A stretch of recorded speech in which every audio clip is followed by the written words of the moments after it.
Alors pour commencer à vendre en e-commerce, tu n'es pas du tout obligé de faire des campagnes de branding pour attirer du trafic ou pour attirer des clics.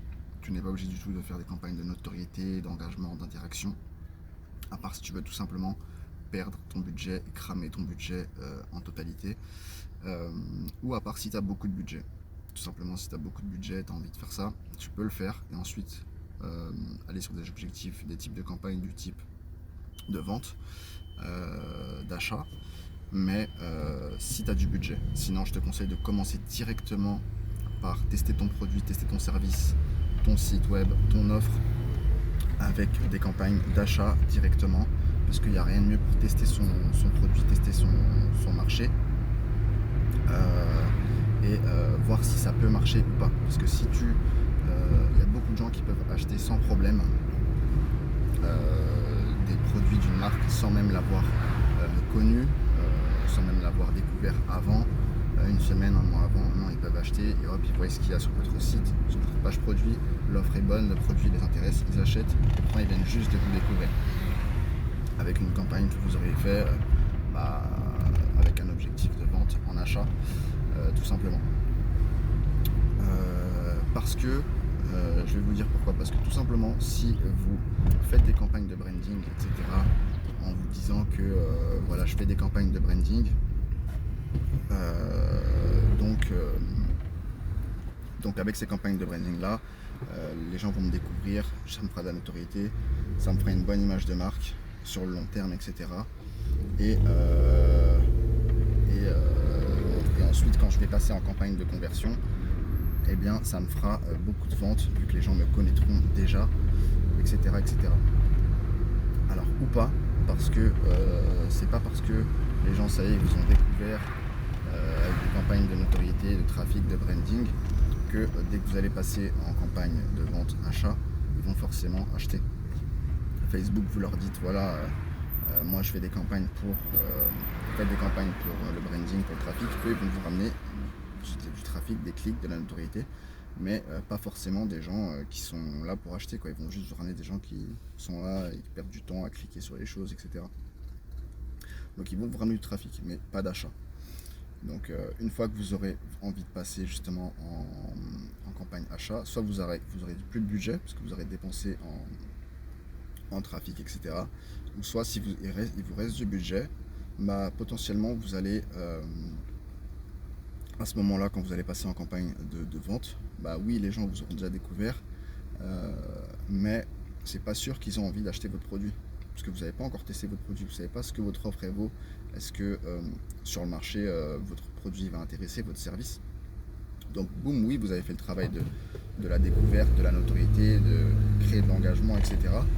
Mais c'est pas pour autant que vous allez forcément plus vendre. C'est pas pour autant que vous allez forcément plus vendre quand vous allez lancer vos campagnes de marketing. Potentiellement, vous allez peut-être pas vendre parce que votre marché, votre service, votre produit ne convient pas au marché et ne répond pas aux attentes du marché. Et tout simplement, vous ne l'avez pas testé en amont en fait. C'est pour ça qu'il faut tester rapidement son produit, son offre, son service sur le marché, voir ce que ça donne en vente, en termes de premiers résultats, en termes de premiers retours, voir ce que ça donne. Si les gens sont intéressés par l'achat de votre produit, de votre service.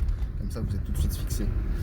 Parce que si vous faites des campagnes, comme je vous dis, de branding, notoriété, vous ne savez pas. Donc du coup, quand vous allez passer en achat, etc., eh bien, rien ne garantit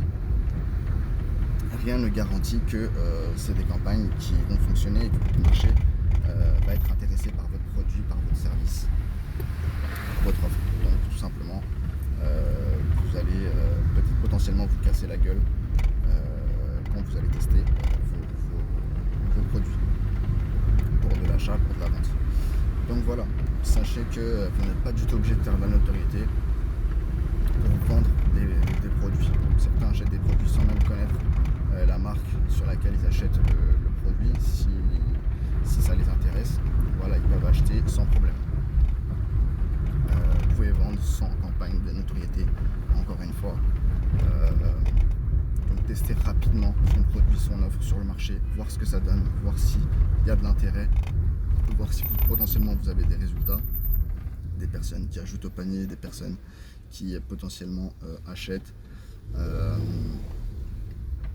voilà, votre produit, votre service, etc. Donc testez directement pour de la vente. Il n'y a rien de mieux pour conserver votre budget. Et après, rien ne vous empêche, bien sûr, de compléter pour faire plus de ventes. Après, avec des campagnes de branding pour venir scaler, avec des campagnes de trafic pour venir vraiment avoir plus de clients, toucher encore plus de monde. Et vous avez déjà un algorithme qui est chaud pour l'achat. Donc, vous aurez encore plus de monde tout simplement dans votre algorithme en notoriété, en engagement après et potentiellement les faire convertir en acheteurs. Et voilà, comme ça vous allez mettre votre budget directement sur les campagnes de vente parce que vous allez tester votre marché, vous allez tester voir rapidement si ça intéresse ou si votre truc est bidon tout simplement. Et les gens peuvent acheter. Tout simplement, vous n'êtes pas obligé de faire même si vous êtes en long terme, vous n'êtes pas obligé de faire des campagnes de notoriété, etc. Après, vous pouvez le faire, libre à vous d'essayer. J'ai fait les deux et franchement, il n'y a rien qui diffère. C'est pas parce que vous faites des campagnes d'abord où vous allez faire vraiment, vous allez aller progressivement, vous allez faire de la notoriété, du trafic, du branding, que quand vous allez tester, même si votre produit intéresse le marché, quand vous allez tester après en passer en campagne de vente, c'est pas pour autant que vous allez avoir plus de ventes parce que vous avez fait de la notoriété d'abord, même si votre produit intéresse bien sûr le marché.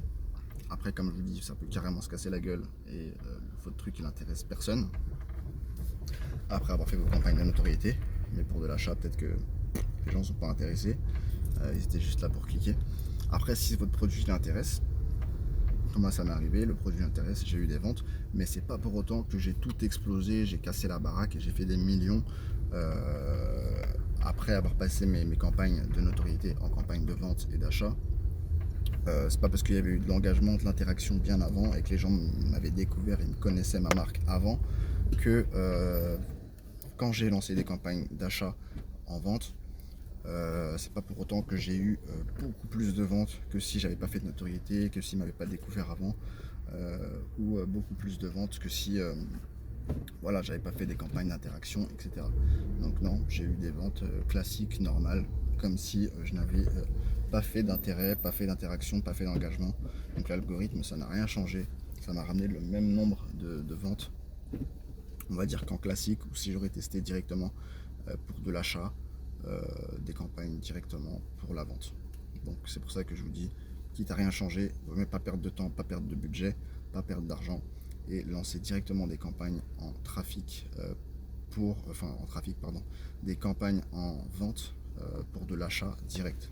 Même si les gens ne vous connaissent pas encore, ça va forcer l'algorithme déjà à vous ramener des acheteurs, vous ramener les bonnes personnes sur votre site, potentiels acheteurs, futurs acheteurs, et ça va forcer l'algorithme à dépenser votre budget uniquement pour de l'achat.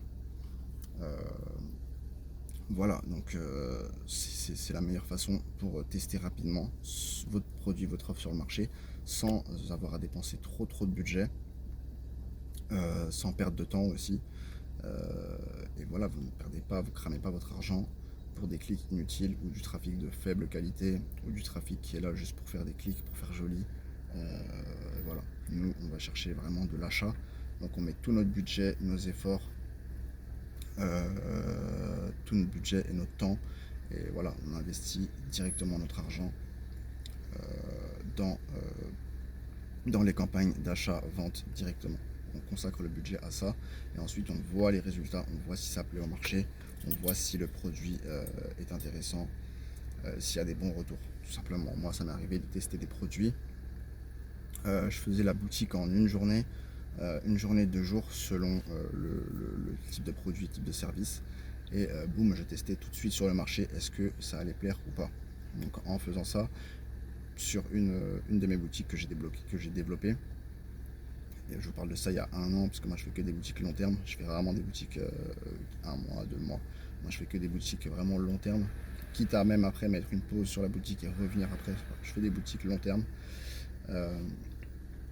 Et puis voilà, donc j'avais testé ça, c'était quand même un gros projet, c'était quand même un gros site, toujours actuellement en cours. Et donc voilà, au moment où je l'avais testé, je parle de ça il y a un an, je voulais tester, voir ce que ça donnait, si ça allait être potentiellement un service winner, une offre winner, si le produit que j'avais sur mon site allait intéresser au marché, ça allait plaire aux gens. Donc on avait mis peut-être une semaine à le faire parce que c'était quand même un truc assez complexe. C'était pas une boutique avec juste un produit, un monoproduit, non. Donc là on a mis une semaine et boum, on l'a lancé tout de suite en campagne de vente achat sur Facebook Ads. Et la première journée, les 2 premières journées, il me semble, avec peut-être moins de 200 euros de budget dépensé, on était déjà à 5 000 à 6 000 euros quasiment d'ajouter au panier. Je sais plus, on avait peut-être fait 2 000 à 3 000 euros de chiffre d'affaires, donc parce qu'on avait testé rapidement sur le marché. Et on avait vu tout de suite que c'est un truc qui allait intéresser et qui allait avoir vraiment beaucoup de. On allait avoir des très bons retours et pas mal de ventes, pas mal de revenus avec ce projet-là. Donc on a décidé de le mettre en stand-by, de l'améliorer. Et ensuite on s'est relancé dessus. Et voilà, on avait plus qu'un winner en fait. C'était pour une première journée de testing. Même après les fois où on a testé, sur une semaine, sur 2 semaines, on avait des résultats juste incroyables. Et parce qu'on a testé ça rapidement sur le marché, avant que quelqu'un nous prenne l'idée, quelqu'un de nos concurrence, quelqu'un dépense plus, parce qu'il y a plus de budget, donc il va lancer la même chose que nous et il va nous dépasser. Donc non, on avait testé rapidement et vraiment, on s'était aperçu que les gens, tout simplement, ils avaient kiffé le truc et que on avait beaucoup de chance d'atteindre les 1 million d'euros de chiffre d'affaires avec cette boutique en peut-être moins de 6 mois, quoi, facilement. Euh, donc voilà. Et puis, dites-vous que si on avait testé ce produit-là avec des campagnes directement, on avait fait un lancement avec des campagnes directement de notoriété pour que les gens nous découvrent, que ça prend du temps, etc. Que les gens interagissent, qu'ils s'engagent, qu'il y ait du trafic, du clic, des commentaires. Oui, c'est bien, mais on n'aurait jamais su ce que ça vaut vraiment, réellement en termes de valeur sur le marché. Est-ce que les gens achètent ou pas? Euh, donc c'est facile d'avoir des j'aime sur ces publications, des trucs, mais Facebook, ça, si vous lui demandez d'avoir ça, il vous le donne. Mais c'est pas ça qui va vous rapporter de l'achat. Donc nous, on aurait fait ça, on aurait cramé notre budget, et on n'aurait plus de budget pour voir si ça marche ou pas. Donc c'est ce qu'on n'a pas fait, parce qu'avoir des notoriétés, etc., on s'est dit que même avec des campagnes d'achat, dans tous les cas, il y aura quand même forcément de la notoriété, forcément du trafic et de l'interaction. Donc voilà. Et même si, dans tous les cas, imaginez qu'on aurait commencé en notoriété, en interaction, euh, j'aurais eu quelques engagements, quelques, quelques, quelques likes, quelques trucs, mais on n'aurait pas su forcément tout de suite si est-ce que ça marche, est-ce que ça marche pas, on aurait été un peu dans le flou. Les gens peut-être auraient mis des commentaires négatifs, on se serait dit, peut-être on se serait posé des questions, peut-être ils auraient critiqué nos prix, etc. Donc ça nous aurait fait faire des changements, etc. Donc non, nous on a lancé et après on voit ce qui se passe. Ensuite on optimise en fonction. Donc, la notoriété, sinon on aurait dépensé du budget juste pour des gens qui postent, qui commentent, qui like, qui partagent. Oui c'est bien mais c'est pas ce qu'on va chercher dans les médias. Au final, quand vous lancez quelque chose, vous voulez pas des partages, vous voulez pas des likes. Quand vous lancez quelque chose, vous cherchez à avoir un retour financier, avoir des revenus. Donc on s'est concentré directement sur ça et ça a payé. Donc après, si vous êtes vraiment en marque long terme, très très long terme, vous pouvez commencer par de la notoriété, du branding, des campagnes de trafic, d'interaction. C'est très bien si vous êtes en long terme. Mais si vous êtes dans un objectif d'avoir des revenus court terme, une boutique vraiment où vous testez un truc sur un mois, vous faites des résultats, après vous changez de projet, ça sert à rien de faire ça, vous allez perdre du temps. Donc voilà, si vous êtes par contre sur une boutique long terme, faites des campagnes sur du court terme, ça sert à rien du tout. Ça c'est clair et net, parce que faire des campagnes de trafic pour une boutique qui va durer un mois, ça sert à rien. Euh, Par contre, pour chauffer un compte, ça peut être intéressant, mais voilà, pas ouf. Mais si vous êtes dans un objectif de campagne, enfin de boutique, une marque long terme, vraiment, je vous conseille de. Vous pouvez tester de le faire, de la notoriété, et ensuite de passer en achat. Ça pose pas de problème si vous êtes en marque long terme. Vous pouvez faire les deux ou vous pouvez faire l'inverse. Donc commencer en achat et ensuite venir implémenter des campagnes de branding. Si vous êtes en long terme, ça pose pas de problème non plus. Ou bah voilà, commencer avec une autorité et ensuite vous venez implémenter des campagnes d'achat, vous faites l'inverse quoi. Et ça pose pas de problème non plus parce que vous êtes en long terme. Mais dans tous les cas, il n'y a pas de problème. Vous pouvez même faire les deux en même temps, donc lancer directement des campagnes de trafic et des campagnes de vente achat, avec mélanger avec des campagnes de branding, donc de trafic, d'interaction, d'engagement, de notoriété et voir ce que ça donne. Peut-être que l'algorithme, ça va bien marcher pour vous. Ce qu'il faut savoir, c'est que d'un compte à un autre, l'algorithme ne marche pas pareil. Donc peut-être que pour vous, l'algorithme va vous apporter plus de data, plus de ventes et comprendre mieux rapidement qui sont vos clients, vos acheteurs, etc. avec les deux mélangés. Ou potentiellement, ça va lui faire foirer ses campagnes, foirer son optimisation. Il va pas savoir est-ce que vous voulez plutôt de la vente ou est-ce que vous voulez plutôt du trafic. Donc voilà, après ça peut dans tous les cas ramener de la data, ça c'est sûr. Et après à vous de faire vos premières analyses et puis de voir ce que ça donne. Mais généralement, si vous faites les deux en même temps, ça va vous ramener quand même de la data. Et après à vous de supprimer, garder ce qui marche le mieux et supprimer ce qui marche pas. Si vous voyez que des campagnes de trafic qui vous dépensent 50 € au bout de 2 jours, est-ce que c'est nécessaire de la garder, sachant que ça ne vous ramène aucune vente? Oui, ça vous a ramené peut-être 100 clics, mais est-ce que c'était des clics de qualité, etc., etc. Donc, il vaut mieux garder 50 € et les dépenser, euh, venir arrêter la campagne de trafic et venir mettre 50 ou 100 € du coup sur une campagne de vente, achat. Et là, peut-être qu'elle va vous rapporter 50 clics, 100, 200 clics de qualité avec potentiellement 2, 3, 4, 5, 10 commandes et ainsi de suite, 100 commandes, 1000 commandes. Donc voilà, vous voyez un peu le principe. Concentrez-vous sur ça et vous aurez des résultats. C'était Alain, je vous dis à la prochaine. Ciao.